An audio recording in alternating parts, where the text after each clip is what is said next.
The Nintendo Switch 2. It's kind of hard to believe that this thing is almost 4 months old at this point. It doesn't feel like that it's been that long at all, but I've honestly been loving this system. And I know there's been a lot of controversy surrounding the Switch 2 and the hardware, the pricing, the games lineup, things like that. But I, like I said, have been loving it. I have been a huge fan of the original Switch, and I love the Switch 2 so far. I think the game lineup is amazing. And I could do a whole video just talking about the Switch 2 and what I think about it, what I think about the game lineup, what I think about the upcoming lineup, what I think about the hardware, but I'm not here to do that today. I am here to talk about one of those controversial aspects of the Switch 2 that has gotten a lot of attention even since the original Switch 2 Direct, because there was some information that came out about games after that Switch 2 Direct. And if you saw the title, I of course am talking about game key cards. Now, we got to talk about what game key cards are. I know they've been in the news, they've been everywhere, all over the internet for a long time now, but there could be some people that still don't really understand what they are or, what they entail. So even before we get into all of that, I just want to say, first and foremost, right off the bat, I don't like game key cards. I wish they didn't exist. I wish we didn't have them, but we are living in a world where they do exist. So that's kind of where my takes and my opinions in this video come into play. We're living in a world where game key cards exist, and I can't change that. So if I could, I would get rid of game key cards. I would only have regular physical cards, but we don't live in that world. So anyway, with that out of the way, let's talk about what a game key card is. So a game key card, for those of you that don't know, is a physical version of a game that doesn't actually come on the physical cartridge. So you do get a cartridge like here, you see here with Pac-Man World 2, and it has this little logo here of a key, a little icon representing the game being a game key card. So what this is literally a key to play your game. So you can put this in your console, but you will still have to download the game from the internet, and you will have to have obviously an online connection to download the game. And if you don't, you can't play it. You can't play it unless you obviously download the game, then you can play it offline. But for that initial download, you will need to connect to the internet and download the game. So no information on the cartridge itself. It is literally just a key, and all that information you download from online as if it were a digital game. So that's what a game key card is. It is still a physical representation of your games that you buy, but it is not technically an actual physical release. But there is some gray area there, and that's what I want to talk about here today. So why do these game key cards exist? I think that's important to talk about when talking about game key cards in general. And to make it really short and simple, I think they exist purely because of money. It almost always comes down to money, right? With kind of almost anything in the world.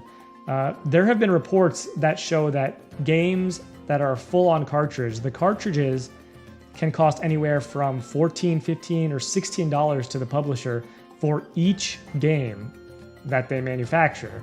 And that is a lot of money when you think about kind of the margins and stuff like that when talking about retail games. It's a weird topic to think about as a consumer, because you think, the publishers would eat that cost or something like that, but that's obviously not how it is. They want to make as much money as they can.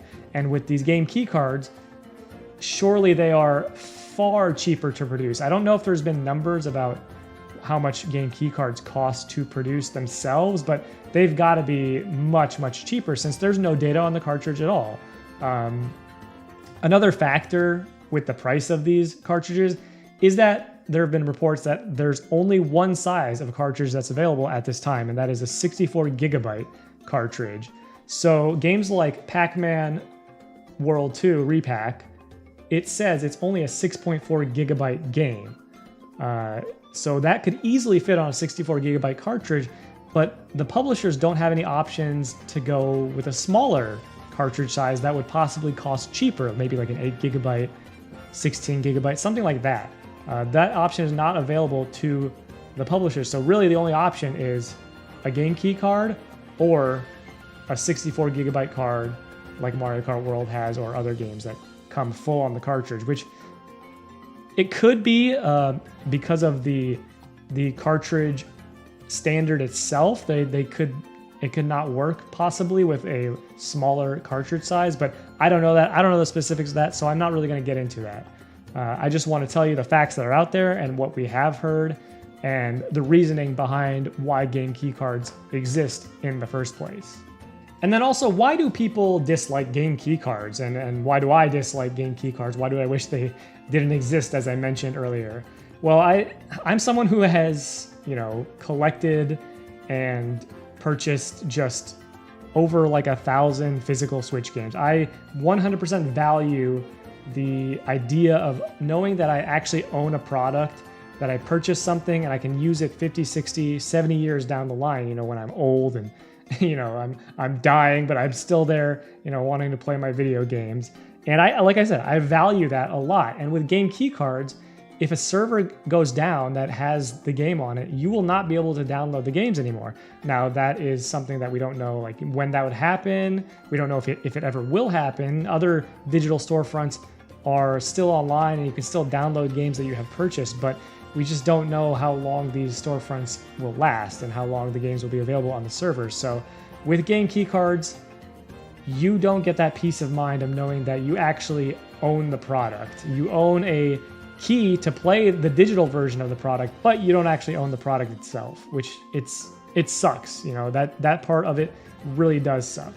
Where I don't necessarily agree with everyone else, though, about game key cards is the fact that a lot of people say that game key cards are the worst of both worlds, of physical and digital. So with physical games, you have that ownership, you have that idea that you actually own the game. But with digital games, you get kind of convenience and peace of mind knowing that you can play the game whenever you want. You don't have to pick up the game, put in the cartridge, and play it. So with game key cards, you still have to put the cartridge into the system even after you download the game. So you download the game, you still need the cartridge in there. You lose that convenience factor, but you still get to sell the game. That's something that I do value about physical games, and something that I value about game key cards is that you can still sell the game, or you can still let your friends borrow it, your family borrow it. Anybody can still play this game. It is not locked to your own system, which is nice. That is a big factor in physical media. You get to actually sell or resell your game if you don't like it. Now, I don't sell a bunch of my games, but occasionally if I buy something that I don't like or I didn't really enjoy playing, I will sell it and I will recoup some of that cost that I spent on the game itself. So that's nice. Another thing is, games that are on game key cards, you do download them digitally, like I said. And we've seen from people online that are showing comparisons of loading times, the cartridges, the on-cart games, actually load a lot slower than games that are downloaded onto your microSD Express card or the system storage itself. So when you have a game key card, it is downloaded onto your microSD Express or system storage, and you do get the benefits of that faster loading time, which is nice. That's a nice benefit as well. So you're not getting the worst of both worlds. I think you're getting, an aspect that is worse, but also you're getting some aspects that are better, which is nice. It's not just all bad when it comes to game key cards. And while we're talking about things like loading speeds and stuff like that, I would be remiss if I didn't talk about Star Wars Outlaws, which is a game that has recently been in the news because it's a fantastic port, first off, for the Switch 2. Like, they did an amazing job with this, and that's why I wanted to buy this and support it. I haven't played it yet. Obviously, it's still in the shrink wrap, but I wanted to support it, and I bought the physical version of the game. And the reason it's been in the news is because the developers have been asked, why they went with the game keycard route. And apparently, there's some things that the game does, like streaming in assets or things like that, with loading that, it would just not be possible doing it from an actual cartridge, because apparently loading from a cartridge or streaming in data from a cartridge is just too slow. So that is one of the reasons that developers may opt to go with the game key cards rather than having it on an actual cartridge, because of those loading speeds and things like that. And we know with like the PS5, Xbox loading was a huge part of that like generational leap, loading speed and all that stuff. So that just could be a reason why some developers would go with a game key card. Now, obviously, I think the biggest issue is the money, but the team over at Ubisoft and the team that made Star Wars Outlaws, that was one of the reasons why they said that game key cards were kind of required for a game like this. So another thing I want to talk about, and it's an idea that I don't necessarily subscribe to as someone that really enjoys physical media and having a big collection of things, is the idea that we need to put our money where our mouth is. So I already said in this video that I don't like game key cards, right? I wish they didn't exist. But people have been saying that we should just not buy the game key cards. Just buy digital. If you're gonna buy a game, we should not buy the key card version of the game. That doesn't make any sense to me. This is an aspect of the game key card discussion that has been just kind of baffling to me, really, because first of all, some games will only have the option to buy a Switch 2 game key card or go digital. This is a bad example. Pac-Man is not one of those games. There was a Switch 1 release of that, but I'll talk about that a little later. But let's just say hypothetically Pac-Man World 2 was one of those games. I would still want to buy the physical version of the game, even if it's a game key card, because I want to show the publishers that I still value physical media. If I went and bought the digital version of the game, I feel like I'm playing into their hands. I feel like most publishers want everything, they want everything to go digital at some point in time. But if I buy the digital version, I'm playing into their hands and they can be like, okay, here, investors, look how much our game sold digitally versus physically on a game key card. And if I bought digital, that'd be one more extra sale that goes to the digital version of the game. Now, some companies like Capcom have come out and said that they still count game key cards as a digital sale, but that is not the case with everybody. And I bet you even Capcom is monitoring like the sales of key cards versus digital versus everything else. These companies have that data and they're all constantly looking at it. So that's kind of where my mind is when it comes to the purchasing of game key cards. Now we did talk about games that do possibly come out on other systems like the Switch, like Pac-Man World 2 has a Switch 1 version. Why did I go with the Switch 2 version? I value having the 60 FPS version of the game, and the Switch 1 version doesn't have that. But that's not to say I would do that with every game. So the way that I'm trying to kind of be responsible about purchasing game key cards versus purchasing like a physical Switch 1 version is I'm definitely checking out online kind of how games run. So like Raito Remastered here, I purchased the Switch 1 version of the game because from what I saw online, and thanks to the people out there that do comparisons, how Switch 1 games run on Switch, how Switch 1 games run on Switch 2, their videos are extremely valuable to me and to plenty of other people. This game, Raito Remastered, it runs great on the Switch 2 when playing the Switch 1 version, so I thought I would not be missing much by just buying the Switch 1 version. I'm totally happy owning the Switch 1 version and playing it on my Switch 2 through backwards compatibility, and it runs at 60 FPS, it runs great. I might lose a little bit of resolution, but that doesn't bother me too much. And that goes for other games like No Sleep for Konami Date, like an AI Somnium Files game. I also bought the Switch 1 version of that because I saw the Switch 2 version, the Switch 1 version runs well in backwards compatibility mode on the Switch 2. So it is a little bit of a kind of you play it by ear sort of thing, or I am watching and seeing how games run. So that is one way that I'm trying to be more responsible about buying specific versions of games that I think are more valuable to me personally. And then there are other games like Civilization 7 that has an actual upgrade path to the Nintendo Switch 2 edition of the game. So Civilization 7 actually does have a pseudo-physical release on the Switch 2. It is a code in a box release, which they also had that on Switch 1. There were Switch 1 code in a box releases. Those I will never purchase. I absolutely do not care to have a code in the box. That you lose basically everything from a physical in that, other than the box itself, which I could just make if I really wanted that. So code in the box releases, won't touch them. But it's nice that they offered an upgrade path for the Switch 1 version of Civilization 7, and that's something that I really would like to see more developers do. And it's another topic that I want to talk about here. There are some developers that are being really weird about it. So Square Enix, for example, they had Dragon Quest III HD 2D Remake, and that released physically on the Switch 1. And they released an update for the Switch 2 version, which increased the resolution, increased the frame rate, which is awesome. But they're being so weird about it with other games. So like Octopath Traveler 0 does not have an upgrade path for the Switch 1 version. So it's kind of like, what do I do in that instance? Do I buy the Switch 1 version? Do I care about the performance updates of the Switch 2 version, even though it's a game key card? I don't know. That's a decision I'm going to have to make. And then they also have a game like Final Fantasy Tactics, the Ivalice Chronicles. That's also getting a free Switch 2 upgrade. So you can buy the Switch 1 version physically and just get a free update to the Switch 2. I love seeing that. There are other games that do that, like Shadow Labyrinth from Bandai. Super cool that developers do that, and I would love to see that more, but it just seems like some developers and publishers are being greedy with no upgrades. For some reason, they want you to buy the game key card.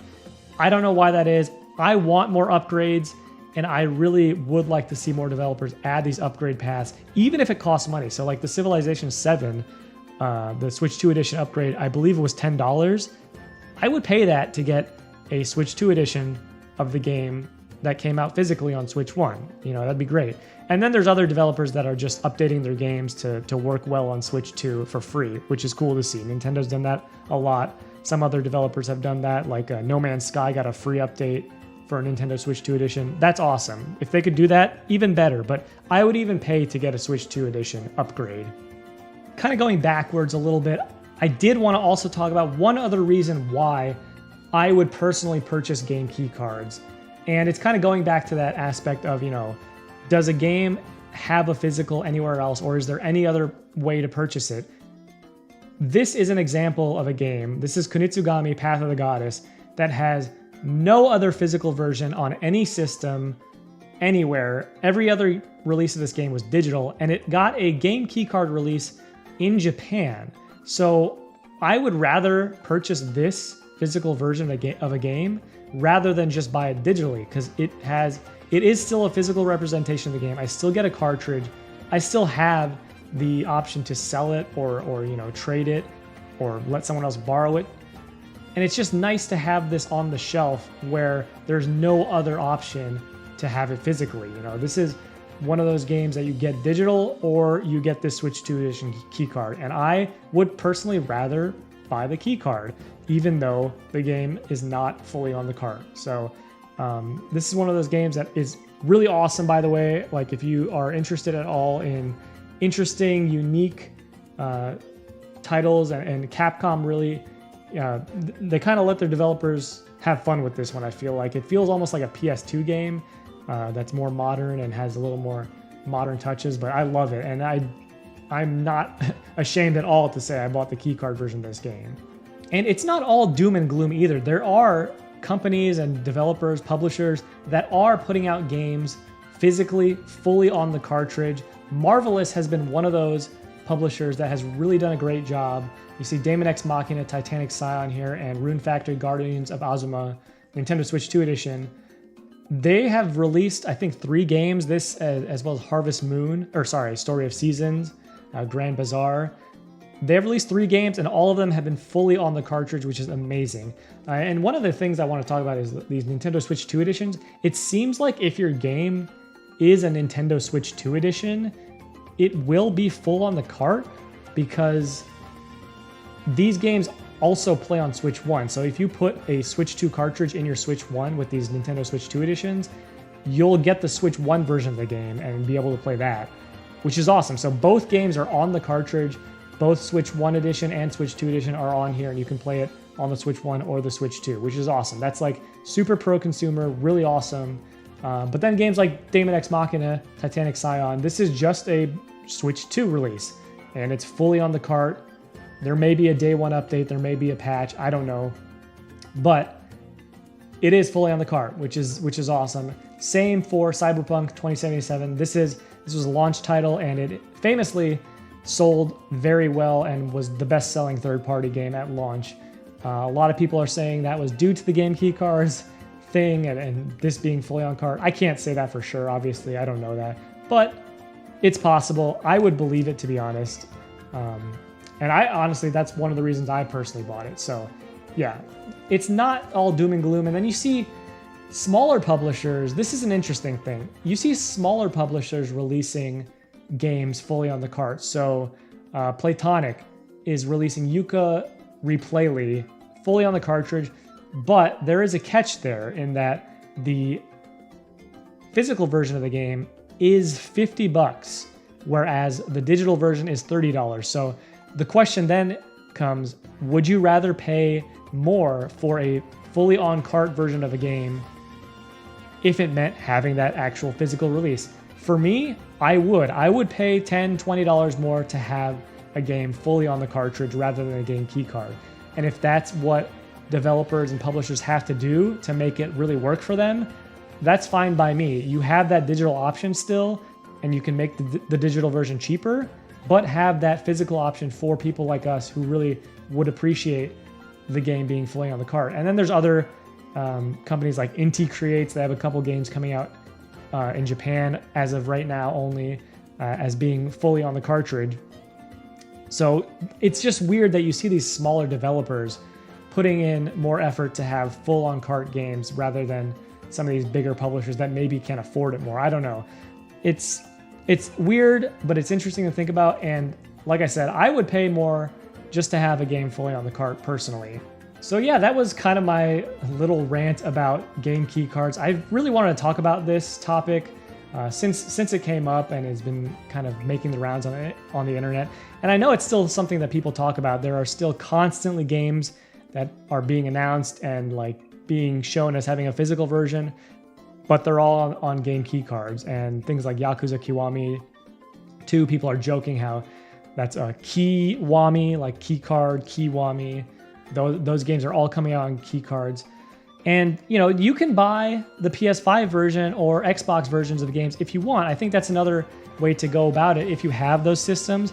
I do value having games on the Switch 2 to have the portability. So a lot of those games I still will buy the keycard version of. And I'm not ashamed of that. Like I said earlier, I will support the physical releases of things if they are my only option versus digital.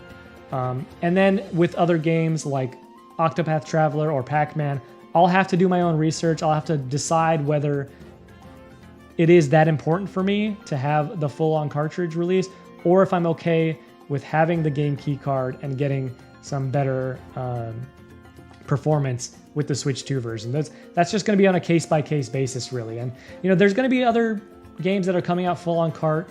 The limited print companies like Limited Run, I know people don't like Limited Run, but those companies have committed to like releasing their games fully on the cartridge. At least they're like numbered releases. I know there will be other releases that are going to be a game key card if it's like a, you know, it's just a distribution title or something like that. So we'll see. There's been no limited run or limited print company that has published a Switch 2 game yet, so that's yet to be seen. But like I said, there's a lot of ways to go about it. I'm not telling you what to do. I'm just telling you my perspective. I don't personally think the key card situation is as awful as some people make it out to be, but I still don't like it. Is that going to stop me from buying them? No, I think you can make your own decision on that, and maybe me talking about it a little more will make more sense for people. I think berating somebody for buying game key cards is very silly. People can do whatever they want. If you want to buy just digital, totally fine. If you want to boycott games altogether because they're on game key cards, I personally don't think buying digital makes sense. Boycott the entire game. But that, to me, that also doesn't help anybody. You're not giving the game the love that it might deserve if you really enjoy like the game in that franchise. I don't know. It's just not something that makes sense. So for me, what I've decided to do, if the game comes out on a key card and that's my only option versus digital, I'm going to get it there. Y'all can do whatever else you want. That's totally fine. Let me know in the comments if you think I'm crazy for buying game key cards. that's fine too. I totally get it. It's not a it's not a topic that is completely black or white here. So have a discussion. Tell me what you think. Maybe I changed some minds. Maybe I made some people even more against key cards. Who knows? But I would love to hear what you guys think. I'm going to still buy them, but I appreciate you watching either way, especially if you got all the way to this point in the video. Check out my other videos if you like this. But yeah, thanks for watching, and I'll catch you guys later.